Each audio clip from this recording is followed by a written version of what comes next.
গিয়ে পাক অকুপাইড কাশ্মীর। হ্যাঁ, এইটা আমার ধারণা মোদিজি নিজের এই টার্মের মধ্যে কমপ্লিট করে যেতে চাইবেন। হ্যাঁ, এবং এই ইরান আমেরিকা যুদ্ধটা, এটা একটা ভালো ওপেনিং তৈরি করে দিয়েছে। প্লাস পাকিস্তানের মানে পাক অকুপাইড কাশ্মীরের লোকজনের যে ধরনের প্রতিবাদ এখন আমরা দেখতে পাই টিভিতে, এবং তাদের ইচ্ছে আমাদের ভারতের সাথে যুক্ত হওয়া, ওইদিকে তোমার বালুচিস্তানের যে অ্যাজিটেশন আমরা দেখতে পাচ্ছি, তাদের ইচ্ছে পাকিস্তান থেকে সেপারেট হয়ে যাওয়া, এবং তাতে ভারতের সমর্থন আছে। কতটা মদত আছে আমি জানি না, বা আমার বলা ঠিক হবে না সেটা। তো এই পরিপ্রেক্ষিতে এইখানে একটা জিওপলিটিক্যাল ক্রাইসিস। এছাড়া আরেকটা অ্যাঙ্গেল আছে যেখানে হাসিনার বাংলাদেশে ফিরে যাওয়া, হাসিনার তার এগেনস্টে যা কেস, মৃত্যুদণ্ড পর্যন্ত কেস আছে, শাস্তি ঘোষণা করা আছে। তো এই সব মিলিয়ে এই ডান দিক বাদিক আমাদের একদম উত্তাল হয়ে আছে। তো সেইখানে এই উচ্চ পর্যায়ে মিটিং বলো বা বাকি সব কিছুরই খুব মানে টাইমিংটা খুব ইম্পর্টেন্ট এখন, কারণ এটা হচ্ছে almost 50% of the Modiji's term, third term, তাই না? তো এর আর বেশি সময় নেই, প্লাস এতগুলো ইম্পর্টেন্ট বিল আছে। তো সেই কারণেই এই মিটিং এবং আমাদের ইম্প্যাক্ট অফ ইরানের ইম্প্যাক্টটা অবভিয়াসলি ডেফিনেটলি বাংলাদেশে নয়, সব সেপারেট বাকেটের, কিন্তু একটা দিক ডিস্টার্ব হলে আরেকটা দিক ডিস্টার্ব হয়।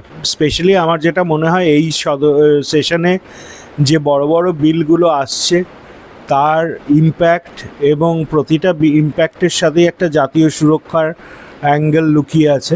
তো অবভিয়াসলি অজিত দোভালজির ওখানে উপস্থিতি একটা ম্যান্ডেটরি হয়ে গেছে এখন আমাদের বিদেশ নীতি এবং স্বরাষ্ট্রনীতির সাথে।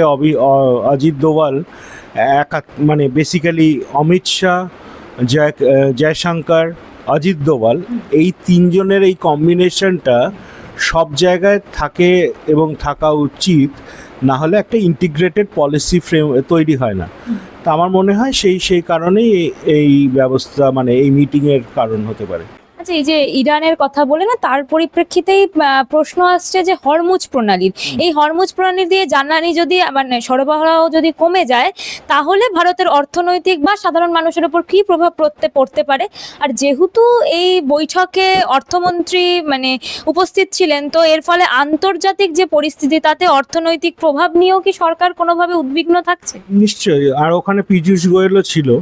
তো অবভিয়াসলি আমেরিকার সাথে যে ট্রেড এগ্রিমেন্টটা হওয়ার কথা ছিল সেইটা একটা অ্যাঙ্গেল আছে, এবং আমেরিকাকে এখন তো ভারতের এমন জায়গা হয়েছে যে non alignment in a more strategic way. আগে কি ছিল? নন অ্যালাইনমেন্ট মানে ঘরে বসে থাকা। এখন ভারত নন অ্যালাইন্ড কিন্তু অ্যাক্টিভলি কোনো পার্টিকুলার দেশের বা কোনো গোষ্ঠীর সঙ্গে নেই, না আমেরিকান ওয়েস্টার্ন ব্লক, না ইস্টার্ন ব্লক, না এরকম বা যে রাশিয়ান ব্লক, বাট একটা অদ্ভুত ব্যালেন্সিং ফ্যাক্টর যেটা মোদিজি এবং জয়শঙ্কর এবং আমাদের পুরো এক্সটার্নাল অ্যাফেয়ার্স মিনিস্ট্রি ক্রিয়েট করেছে। তো সেই যে টাইট রোপটা হাঁটা সবসময় সম্ভব হয় না, কারণ তার প্রতিটা মুহূর্তে প্রতিটা ফরেন মিনিস্ট্রি ডিসিশনের পিছনে একটা ইকোনমিক ডিসিশন আছে।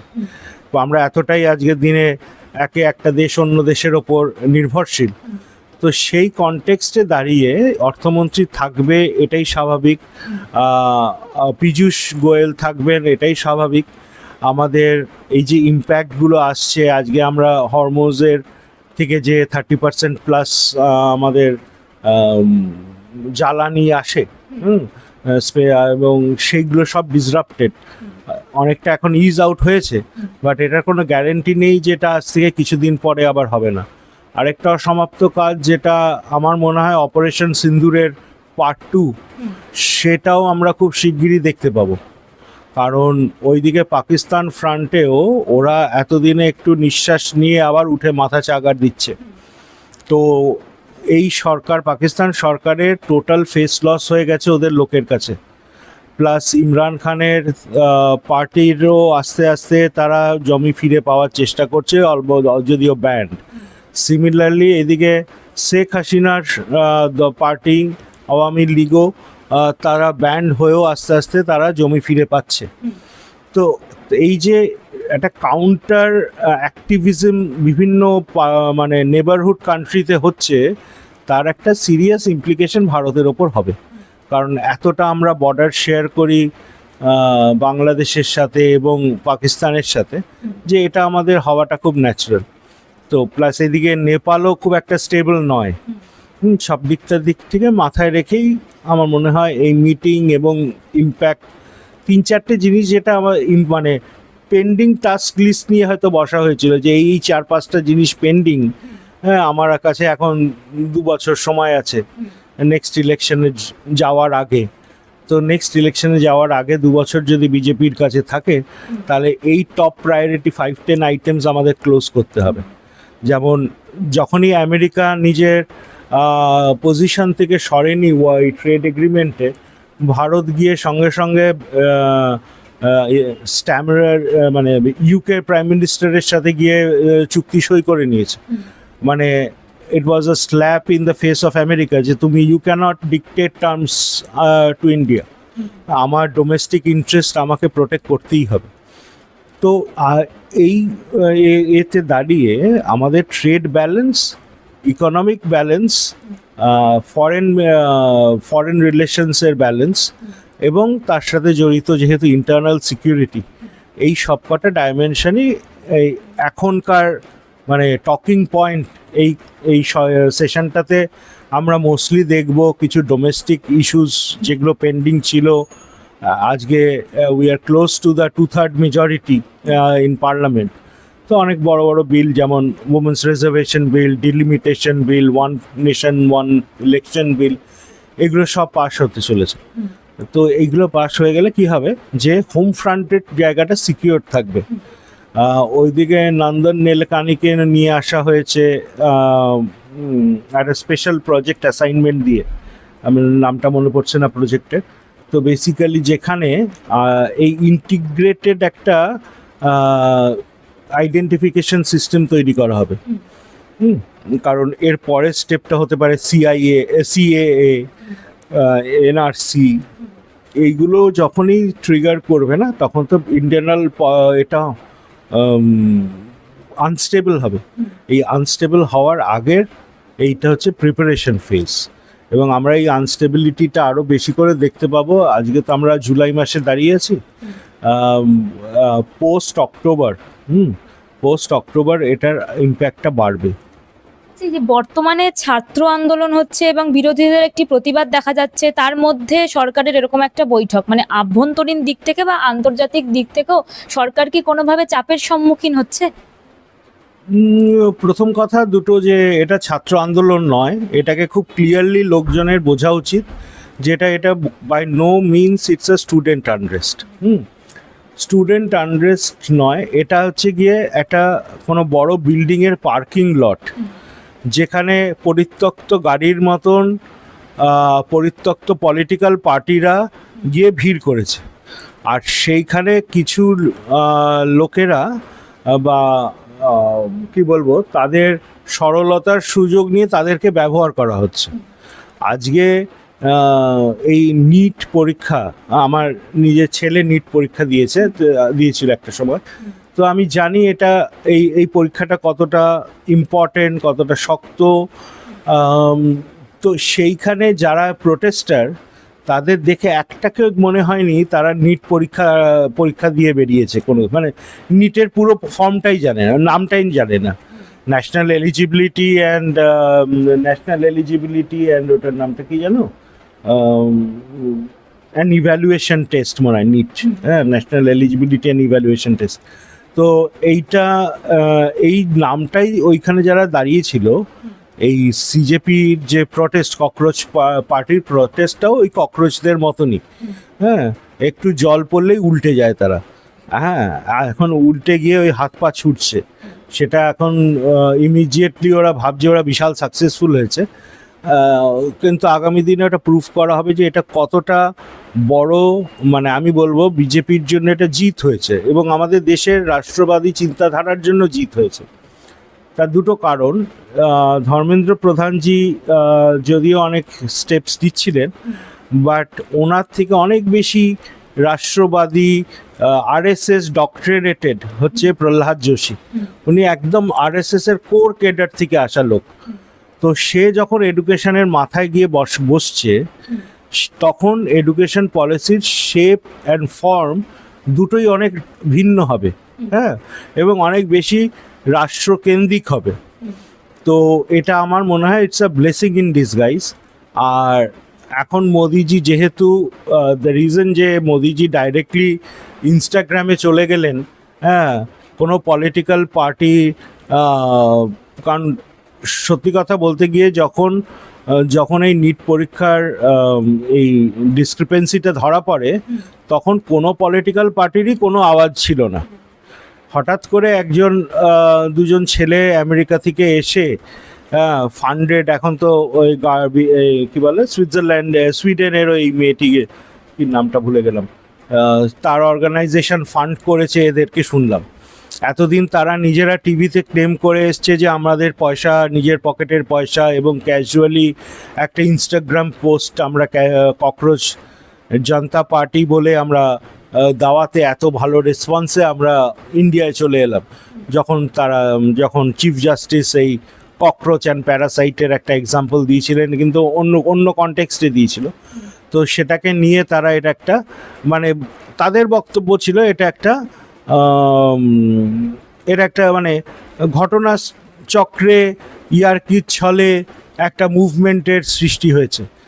তারাও না নিট নিয়ে চিন্তিত, না ইন্ডিয়ান এডুকেশন নিয়ে চিন্তিত, তারা অলরেডি দেশের বাইরে সেটেলড লোকজন। হ্যাঁ, আমার তো দেখে মনে হয় না তারা স্টুডেন্ট, দেখে মনে হয় তারা চাকরি করে হয়তো। প্লাস তারা যখন দেশের এই হঠাৎ করে চলে এলো, এখন এই পরশুদিনে দেখলাম যে ও ভদ্রমহিলার নামটা কি,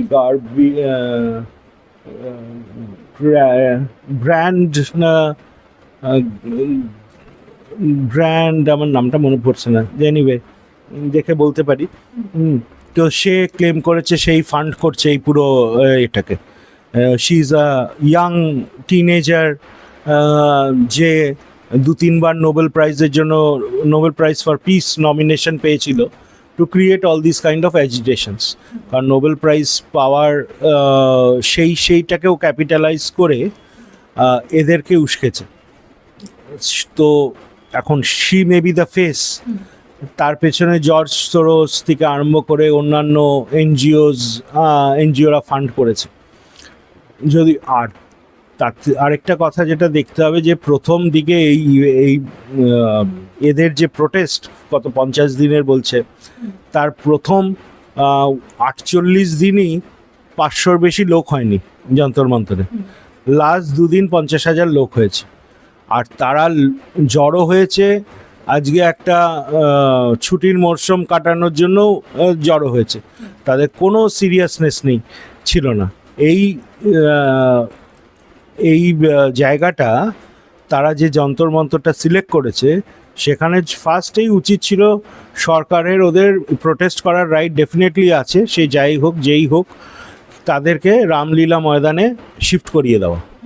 তোমরা ওখানে করো। দ্য মোমেন্ট ওখানে শিফট করিয়ে দিত না, কোনো ক্যামেরা তাদের কাছে যেত না, আর এই জিনিসটার এই রূপ নিত না। এটা একটু আমার মনে হয় ভুল হয়ে গেছে সরকারের বা অ্যাডমিনিস্ট্রেশনের, যেখানে তাদেরকে ওই যন্তর মন্তরটা ছেড়ে দিয়েছে, যেখান থেকে 5 কিলোমিটারের মধ্যেই আমাদের কি বলে পার্লামেন্ট হাউস। তো সেইখানে খুব ইম্পর্টেন্টলি এদের না আছে ক্রেডিবিলিটি। আজকে আবার বলছি E20 পার্টি করবে অ্যান্ড হোয়াট নট। সো এইটা একটা বললাম যেটা, যে পুরনো গাড়ি, পুরনো অচল বেকার পলিটিক্যাল পার্টিদের একটা পার্কিং লট, হ্যাঁ, সেখানে তারা কিছু করে ছেলেপুলে পাঠাচ্ছে। একটা ছেলেকেও দেখে মনে হয় না তারা পড়াশোনার সাথে যুক্ত, হার্ডলি কিছু, আমি একটাকেও বলবো না, খুব অল্প সংখ্যক ছেলে মেয়ে দেখেছি যারা ডেফিনেটলি হয়তো কলেজে পড়ে, বাট যারা ওই কলেজে পড়ে আর এই JNU টাইপের ছেলে মেয়েরা এরা বেসিক্যালি, হ্যাঁ, বা আমাদের যাদবপুরের ছেলেমেয়েরা যাদের দিন কাটে এই পলিটিক্যাল অ্যাজিটেশন, এবং সিপিএম ব্যাকড অর্গানাইজেশনসদের দিয়ে শুরু হয়েছে। তারপরে সিপিএম যেই স্পেসটা নিতে শুরু করেছে তখন রাহুল গান্ধী এগিয়ে এসছে এই কি বলে আমাদের লাদাখের ওর নামটা কি, সোনাম ওয়াংচু চলে এলো হঠাৎ করে। হ্যাঁ, সোনাম ওয়াংচু হচ্ছে গিয়ে, সোনাম ওয়াংচুর বাবা ছিল লাদাখ কাউন্সিলে কংগ্রেসের মিনিস্টার, ঠিক আছে? তো সে কংগ্রেসের একটা প্রপড আপ পার্সন, যার ফান্ডিং বন্ধ হয়ে যাচ্ছে এই ফরেন ডোনেশন বিল যেটা আসতে চলেছে, হ্যাঁ, এফআরসি বিল যেটা আসতে চলেছে সেটাতে। তো তার অ্যাজিটেশনটা তো ওই কারণে ছিল। সে কি নিট নিয়ে বদার্ড নাকি? তার ফরেন ফান্ডিংটা বন্ধ হয়ে যাবে বলে ওই ছাত্রদের মাঝে গিয়ে শুয়ে পড়েছে। তো আমাদের এই পলিটিক্যাল নুয়ান্সগুলো বা এই যে পাবলিক একটা পারসেপশন যে ক্রিয়েট করছে, সোনাম ওয়াংচুকে দেখানো হচ্ছে মানে লোকের মাথায় ঢুকে গেছে সোনাম ওয়াংচু মানে হচ্ছে গিয়ে আমাদের 3 ইডিয়টসের সেই বড় সায়েন্টিস্ট যার নামে 300 পেটেন্ট আছে। কিন্তু এই সোনাম ওয়াংচুরার নামে তো একটাও পেটেন্ট নেই। এটা সিম্পল ইঞ্জিনিয়ার, বাবা পলিটিশিয়ান, সিম্পল ইঞ্জিনিয়ার, প্রচুর ক্ষতি করেছে। তার এগেনস্টে লাদাখের লোকেদের প্রচুর রাগ আছে। হ্যাঁ, সে বিদেশি ফান্ডিংকে কাজে লাগিয়ে বারবার করে অ্যাজিটেশনস তৈরি করেছে। আজকে 370 হয়ে যাওয়ার পরে সে টোটালি ইরেলিভেন্ট হয়ে গেছে। তো তাকে একটা প্ল্যাটফর্ম লাগতো। এখানে ককরোচ পার্টি সেই প্ল্যাটফর্মটা করেছে, ও এসে শুয়ে পড়েছে। 26 দিন না 27 দিন ধরে অনশন করলো, কি করলো আমি জানি না। হ্যাঁ, তো করে ও একটা মিডিয়াতে এলো। নাহলে সোনাম ওয়াংচুকে মানে কে মাথায় রাখতো? ওখানে বসে আছে লাদাখে বরফের ওটা একটা বিশাল স্ক্যাম, যেটা ওনার যে একটা পেট প্রজেক্ট আছে বরফ দিয়ে জল কনজার্ভ করার। হ্যাঁ, তো এই সবগুলো থেকে বেরোতে গেলে, এবং তাদের মেন জায়গাটা হচ্ছে ফরেন ফান্ডিংয়ের জায়গাটা চোখ করে দিচ্ছে না। ফরেন ফান্ডিংটা যেহেতু চোখ করে দিচ্ছে, সেই জন্য এরা সবাই এগিয়ে এসছে। রাহুল গান্ধীরও তাই এজেন্ডা, ফরেন ফান্ডিং। হ্যাঁ, তাদের নিট নিয়ে কোনো নেই। আর জেনজি বলতে বারবার এটাকে জেনজি যতটুকু পার্টিসিপেশন আছে সেটা ইনস্টাগ্রামে আছে, অন দ্য গ্রাউন্ড নেই। জেনজি, আজকের যারা জেনজি, তাকে আমি এক্সপেক্ট করি তারা যেন পড়াশোনা এবং মানে গঠনমূলক কাজের দেশের জন্য এগিয়ে আসে। তারা একটা পরীক্ষা, আজকে পাঞ্জাবে সেম জিনিস হয়েছে, পেপার লিক হয়েছে, সেখানে তো যাচ্ছে না, কারণ কেজরিওয়ালের পার্টি এসে ঝাঁপিয়ে পড়েছে এখানে। তো it is a open and shirt case. এতে বলারও বিশেষ কিছু নেই, জানারও কিছু নেই, কারণ এটা সবাই দেখতে পাচ্ছে যেদিকে এই মুভমেন্টের ডিরেকশন। আজকে স্টুডেন্টস আন্দোলন বলতে যেটা আমরা বুঝি সেটা হচ্ছে জেপি আন্দোলন, যেখানে একটা 1 পয়েন্ট এজেন্ডা ছিল যে ইন্দিরা গান্ধীর ইলেকশনে যে প্রবলেম এবং উনি যে কাজগুলো করছিলেন উনি এবং ওনার ছেলে, তার এগেনস্টে ফাইটটা ছিল। সেইখানে সারা দেশের অপোজিশন লিডার গ্রেফতার হয়ে গেল এমার্জেন্সি করে জেপি মুভমেন্টে। সেটা হচ্ছে যে স্টুডেন্টস মুভমেন্ট। এইটা কোনো স্টুডেন্টস মুভমেন্ট না, এটা স্টুডেন্টস পার্টি, মানে পার্টিং টাইম, যা খেলছে, গান গাইছে, শিম্পাঞ্জি সেজে নাচছে, পুলিশের সাথে চ্যাংড়ামো করছে। এটা এদের কোনো সিরিয়াসনেস? এটা এই ছেলে মেয়েদের দিয়ে আমাদের দেশের ভবিষ্যৎ তৈরি হবে? তো এরা নিজেদের কি মানে জেনজি, মানে শুধু আমি একটা ওই কাট অফ ডেটের পরে জন্মেছি বলেই আমি জেনজি? আমার কোনো দায়িত্ব নেই দেশের প্রতি? আর সেই দায়িত্ব আমি পাবলিক প্রপার্টি ডিস্ট্রয় করে আর এই করে দেখাচ্ছি পুলিশকে মেরে? সো খুব আনফর্চুনেট। এরা যদি নিজেদের জেনজি হয়, আর এরা যদি সত্যিই জেনজি হয়, ইট ইজ ভেরি ভেরি মানে এটা অ্যাকচুয়ালি এই প্রোটেস্ট, রেজিগনেশন, এগুলোর থেকে অনেক বেশি আনফর্চুনেট আর অনেক দীর্ঘকালীন ইম্প্যাক্টওয়ালা একটা ঘটনা যে এরা আমাদের জেনজি। আজকে অন্য দেশের জেনজিরা অনেক প্রোগ্রেসিভ, তাদের অনেক ইনোভেশনস আছে, তাদের স্টার্ট আপ নিয়ে চিন্তা আছে,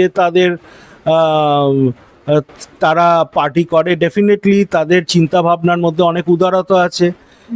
এরা জেনজি নয়, এরা তো সেই মানে আমি তো দেখি, মানে আমার কোনো এর প্রতি এই নেই, মানে চূড়ান্ত অশিক্ষিত সব মুখ দেখলেই বোঝা যাচ্ছে, যারা লাফাচ্ছে নাচছে ওইখানে ওই এটাতে।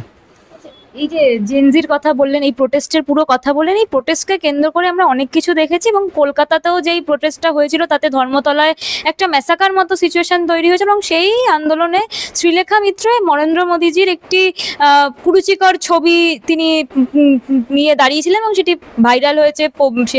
এবার আমাদের প্রশ্ন হচ্ছে যে প্রধানমন্ত্রী বা যে কোনো রাজনৈতিক ব্যক্তিত্ব, তার প্রতি তো মানুষের সমস্যা থাকতেই পারে, কিন্তু একটা পোস্ট, মানে প্রধানমন্ত্রী বা মুখ্যমন্ত্রী এরকম একটি পোস্ট যারা হ্যান্ডেল করছে, সেই পোস্টটাকে অপমান করা, একটা এরকম কুরুচিকর ছবি হাতে নিয়ে দাঁড়িয়ে থাকা, এই মানে এর পরিপ্রেক্ষিতে আপনি এটা কতটা কাঙ্ক্ষিত, আপনি কি বলেন? প্রথম কথা, শ্রীলেখা মিত্রকে আমার আর একটু বেশি সেন্সিবল মনে হয়েছিল এতদিন। হ্যাঁ, আমার ওনার সম্বন্ধে বিশেষ খুব একটা মানে উৎসাহ নেই, জানাও নেই। হ্যাঁ, তবে যতটুকু মনে হয়েছে যে উনি যখন তৃণমূলের বিরোধিতা করতেন তখন মনে হতো উনি সিপিএম। আজকে তৃণমূলের পথেই হেঁটেছে। মমতা বন্দ্যোপাধ্যায় যেরমভাবে এবং অভিষেক বন্দ্যোপাধ্যায় যেরমভাবে প্রধানমন্ত্রীকে আক্রমণ করতেন কুরুচিকর শব্দে, এবং সেও সেই পথেই হেঁটেছে।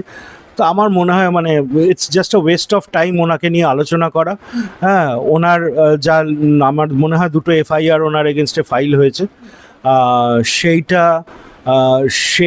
সেটা যা হওয়ার হবে। তবে আরেকটা কথা এফআইআর প্রসঙ্গে আমি বলতে চাই যে এই যে স্টুডেন্টরা যখন এই অ্যাজিটেশনটা তুলে নিল, তার একটা প্রাইমারি ডিমান্ড ছিল যে আমাদের এগেনস্টে কোনো কেস হবে না। এবং সরকার সেটা মেনেছিল। প্রথম কথা, সরকারের no government of the day, কোনো সরকারের এটা রাইট নেই এরম কোনো কাগজে সই করা যে আমরা এর এগেনস্টে কোনো অ্যাকশন নেব না। কারণ যদি তারা সত্যিকারের ল অ্যান্ড অর্ডার সিচুয়েশন ভেঙে মানে নষ্ট করে থাকে, আইন ভেঙে থাকে, সেটার কগনিজেন্স নেবে পুলিশ এফআইআর করবে, কোর্ট সেটার জাজমেন্ট দেবে, সেই অনুযায়ী তাদের শাস্তি হবে। এখানে গভর্নমেন্ট ইন্টারফিয়ারেন্স যে এদের এগেনস্টে কেস হবে না, এই ব্ল্যাঙ্কেট কভারেজ দেওয়াটা অ্যাজ আ ব্যাড প্রিসিডেন্স। মানে আমি সরকারের সমর্থন করে থাকি, কিন্তু this is a very bad precedence. আজকে তাহলে প্রতিটা সরকারেরই গিয়ে আমি বলবে যে না না ঠিক আছে এদের মাফ করে দাও, এদের মাফ করে দাও, যেটা আমাদের এখানে শুভেন্দু অধিকারী বলেছে, না একটাকেও ছাড়বে না, একটাকেও ছাড়বে না। যারা আমাদের এই একে কি বলে সাংবাদিকদের ওপর অত্যাচার করেছে, তাদের প্রতিটার এগেনস্টে যা নর্মাল কেস হয়, যেটা আইনত আমাদের এস্টাবলিশড আছে, সেই মতন চলা উচিত। হ্যাঁ, গ্রেফতারিও হয়েছে। তো কোনো এই যে সরকার ওটা মাফ করে দিল, I am very unhappy with that. কারণ সরকার এটার এখতিয়ারের বাইরের কাজ। সরকার মানে আমার ডেফিনেটলি মনে হয় কেউ নিশ্চয়ই পিআইএল করবে এটার এগেনস্টে, এবং এই ফাইল আবার ওপেন হবেই। হয়তো এই প্রোটেস্টটা তুলে নেওয়ার জন্য রাজি হয়েছে, কিন্তু ব্যাক চ্যানেলে আবার পিআইএল করে এদের তুলবেই। এই ফাইল খুলবে এবং তাদের তোলাও হবে। এতে তখন আর সরকার হাত তুলে দিয়ে বলবে যে আমরা কি করব, আমরা তো তোমাদের টার্মস অ্যান্ড কন্ডিশনসের এগ্রি করেছি। এখন যদি জনস্বার্থ মামলা হয় আর সেইখানে যদি তার আউটকাম হিসেবে কোর্ট একটা ডিসিশন নেয়, তাহলে তো সেখানে সরকার কিছু বাধ্য শুনতে কোর্টের কথা।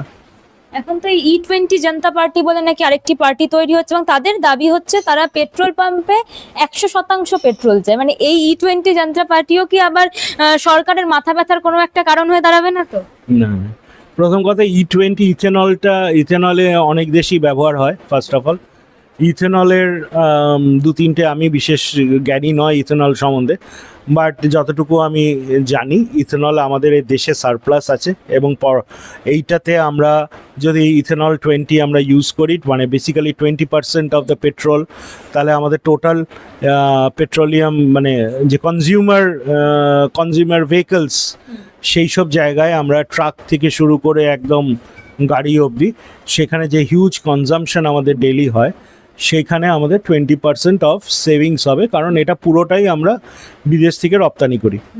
তো সেই এবং এটার নেগেটিভ, এটা নিয়ে অনেক দিন ধরে অনেক দিন ধরে তো রিসার্চ চলেছে আন্ডার ইন্ডিয়ান অয়েল কর্পোরেশন এবং ভেরিয়াস ইন্ডিয়াস এজেন্সি, তারা কেউ নেগেটিভ কোনো রিপোর্ট দেয়নি। তবে গাড়ির মাইলেজে কিছু প্রবলেম হতে পারে, তবে অবভিয়াসলি আমি এক্সপেক্ট করবো E20 যদি তেলটা বিক্রি হয় তাহলে সেটা 100 টাকার পেট্রোলের থেকে কম দামেই পাওয়া যাবে। তো কাইন্ড অফ দ্য সেম হবে, এক্সেপ্ট যে আমাদের ফরেন এক্সচেঞ্জ রিজার্ভটা বেটার হয়ে যাবে। এইটা হচ্ছে 1 নম্বর কথা। তো E20 এবং অল্টারনেটিভ রেভিনিউস সোর্স, কালকে যদি যেমন সিএনজি এসছে, সো বিভিন্নভাবেই আমাদের অল্টারনেটিভ এনার্জি সোর্সকে এক্সপ্লোর করতে হবে, যেটাতে আমাদের ফরেন ডিপেন্ডেন্সি কমে যায়। তো সেই ক্ষেত্রে E20, আর এটা একবার E20 হচ্ছেই মানে E20 is not a cast in stone. হ্যাঁ, কালকে যদি দেখা যায় তার কোনো সমস্যা, সেখানে নিশ্চয়ই গভর্নমেন্টকে আমি চাইবো বিলের প্রভিশন থাকে, যদি গাড়ি খারাপ হয় এবং সেটা প্রমাণ হয় যে E20 তেল দেওয়ার জন্য গাড়ি খারাপ হয়েছে, সেই দায়িত্ব তো সরকারকে নিতে হবে। সেই প্রভিশনটা রাখা উচিত। এটা হলো আরেকটা পয়েন্ট। আর দ্বিতীয় হচ্ছে এই E20 পার্টি আর এগুলো মানে ওরা কি পেয়েছিল, এটা একটা মজা পেয়ে গেছে, কারণ ওরা তো কোনো ইরেসপন্সিবল একটা গ্রুপ অফ পিপল। হ্যাঁ, এরা একটা মজা পেয়ে গেছে। আর ইরেসপন্সিবল অ্যান্ড ইররেলিভেন্ট, এই দুটো শব্দ আমাদের আমাদের মাথায় রাখতে হবে। এই ককরোচ বলো বা প্যারাসাইট পার্টি, ওরা অ্যাকচুয়ালি ওই দুটো শব্দ ইউজ করেছিল, ককরোচ আর প্যারাসাইট, সিজেপি মানে আমাদের চিফ জাস্টিস। তো ওরা ককরোচটা চুজ করেছে, আমার মনে হয় ওদের প্যারাসাইটটা চুজ করলে বেটার হতো। হ্যাঁ, পিজেপি পার্টি করলে ওটা বেটার হতো, কারণ ওরা অ্যাকচুয়ালি প্যারাসাইটের মতনই কাজটা করছে দেশের উন্নতির ক্ষেত্রে। তো এবার E20-র জন্য করুক আর করুক, পিপল আর লোকের সময় নেই এসবের জন্য। আচ্ছা, একটা শেষ প্রশ্নে আসছি। একটা সরকারের সমীক্ষা, সেখানে থেকে জানা গেছে যে দেশে 100 কোটির বেশি যে বার্ষিক আয় করা যে মানুষ, তার সংখ্যা 5 বছরে 300% বৃদ্ধি পেয়েছে। মানে এটাকে তার সংখ্যা 142 থেকে 576 হয়েছে। মানে এটা কি ভারতের অর্থনৈতিক শক্তিশালী হওয়ার একটা প্রমাণ? আর অন্যদিকে বিরোধীদের একটি দল দাবি করতেই পারে যে ধনী গরিবের একটা বৈষম্য তৈরি হচ্ছে। তাহলে কি বলবেন, মানে দেশ কি অর্থনৈতিকভাবে স্বাবলম্বী হচ্ছে বা এগোচ্ছে এর পরিপ্রেক্ষিতে, নাকি ধনী গরিবের একটি বৈষম্য তৈরি হচ্ছে দেশে?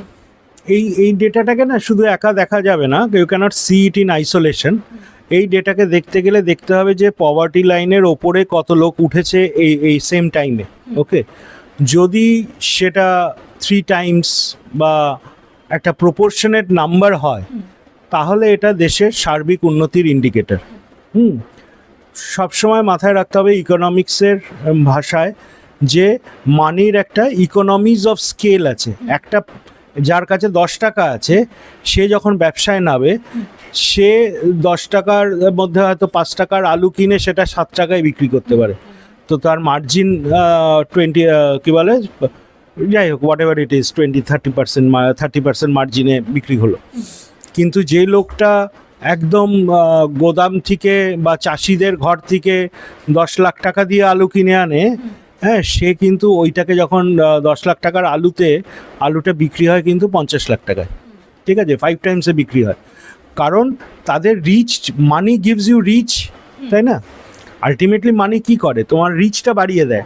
যার কাছে পকেটে টাকা নেই সে টোটো করে 10 টাকায় ঘোরে, হ্যাঁ, যার কাছে টাকা আছে সে হেলিকপ্টারে ঘোরে, তা রিচটা বাড়িয়ে দিচ্ছে।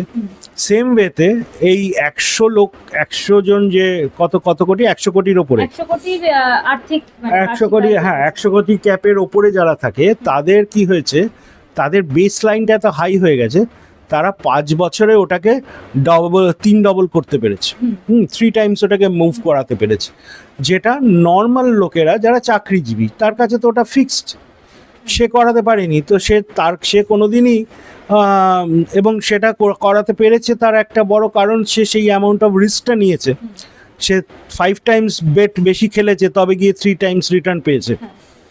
তো এইটা যে কোনো দেশের ক্ষেত্রেই একটা ভালো সাইন, প্রোভাইডেড যে এখানে কোনো আনফেয়ার মিনস নেই, ব্ল্যাক মানি নেই, এই নেই, সেটা সরকারের দায়িত্ব এনশিওর করা যে এই 100টা 500 হয়েছে, এই 500টা ব্ল্যাক মানি দিয়ে হয়নি বা অন্যান্য চ্যানেল দিয়ে হয়নি, হাওয়ালা দিয়ে হয়নি। যদি সেটা না হয়ে থাকে তাহলে it's a excellent thing to happen. যত বেশি, কারণ কি এই যারা আজকে 500টা 100 কোটির ওপরে গেছে, তারা আগামী 5 বছরে 1000 কোটির লেভেলটা টাচ করবে, কারণ ওটা জিওমেট্রিক প্রোগ্রেশনে এগোয়, তখন আর অ্যারিথমেটিক প্রোগ্রেশনে এগোয় না। তো এটা ভালো সাইন। এখানে কোনো আমি অ্যাটলিস্ট এই মুহূর্তে কোনো খারাপ দেখছি না, আনলেস এটার পেছনে কোনো ম্যাল প্র্যাকটিসেস লুকিয়ে আছে, যেটা আগামী দিনে জানা যেতে পারে। কিন্তু বাট যদি না থাকে then it is excellent indicator of progress, excellent indicator. But এই এক্সিলেন্ট ইন্ডিকেটর অফ প্রোগ্রেসটা আমাদের অলসো, যেটা দিয়ে শুরু করলাম, যে আমরা পভার্টি লাইনের ওপরে কত লোক গেছে, কত লোক ব্যাংক অ্যাকাউন্ট খুলেছে, কত লোকের ব্যাংকে কি ব্যালেন্স 5 বছর আগে ছিল টোটালটা, সেটা কি বেড়েছে, হ্যাঁ, বা আমাদের ইনফ্লেশন ইন্ডেক্স কি আছে ইন দিস লাস্ট 5 ইয়ার্স, এগুলো সবটা ফ্যাক্টর ইন করতে হবে। আর বিজনেসম্যানেদের ব্যবসা 5 গুণ বাড়বে, হ্যাঁ, এগুলো তো কোনোটাই চাকরিজীবী নয়, হ্যাঁ, এদের বিজনেসম্যানের 5 গুণ বাড়বে, 3 গুণ বাড়বে, এটাই তো ভালো। তার মানে আমরা ডোমেস্টিক কনজাম্পশন বা ফরেন এক্সপোর্ট এরা করতে পারছে, তবেই না এদেরটা এতটা অ্যাম্প্লিফাই করেছে। আর এই 500 জনকে নিশ্চয়ই গভর্নমেন্ট কন্ট্রাক্ট পাইয়ে গভর্নমেন্ট করেনি, যেটা ওরা বলতে চাইছে হয়তো, যে সবাই গভর্নমেন্ট কন্ট্রাক্ট পেয়ে ফুলে ফেপে উঠেছে।